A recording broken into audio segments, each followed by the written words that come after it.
kemunculan nama Al-Wahhab yang kedua adalah Allah Subhanahu wa taala munculkan dalam surat Shad ayat yang ke-9. Ini berkaitan dengan sikap sikap orang-orang kafir yang mereka merasa aneh kalau Tuhan itu kok cuma satu. Ya, karena mereka biasa ketika menyembah itu Tuhannya banyak. Maka mereka merasa aneh kalau Tuhan itu cuma satu. Dan kemudian ada perintah dari Allah Subhanahu wa taala ya untuk menanyakan kepada mereka, am indahum khazainu rahmati rabbik al-azizil wahhab. Ya, apakah mereka itu sesembahan-sesembahan selain Allah Subhanahu wa taala memiliki perbendaharaan rahmat Rabbmu yang maha perkasa lagi maha pemberi. Artinya sesembahan-sesembahan selain Allah Subhanahu wa taala ya mereka tidak memiliki apapun.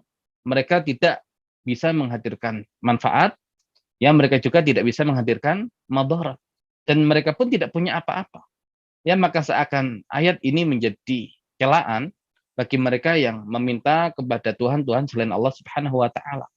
Ya, kenapa? Apakah sesembahan-sesembahan itu mereka memiliki khazain rahmati rabbik, perbendaharaan rahmat dari Rabbmu? Mereka tidak punya. Ya, dan kalau mereka kemudian tidak punya perbendaharaan rahmat dari Allah, ya kekayaan dari Allah, lantas apa yang kemudian bisa diambil manfaat dari mereka? Tidak ada. Ya, makanya kemudian di sini dengan cara menunjukkan ini loh sifat Allah dan ini loh ya sifat-sifat yang dimiliki oleh sesembahan selain Allah, dan seakan tidak layak untuk disandingkan. Dan seandainya pun kemudian ada manfaat yang dihadirkan, itu bukan dari sesembahan-sesembahan itu, ya, tapi murni pemberian dari Allah Subhanahu wa taala. Makanya di sini Allah Subhanahu wa taala sandingkan antara Al-Aziz dengan Al-Wahhab.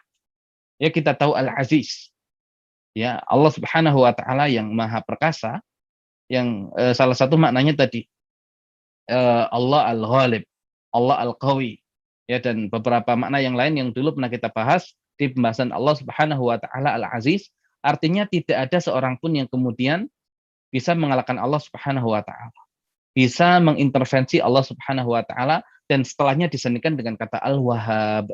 Seakan Allah Subhanahu wa taala yang maha memberi, yang pemberiannya itu sangat banyak, itu murni atas kehendak Allah Subhanahu wa taala.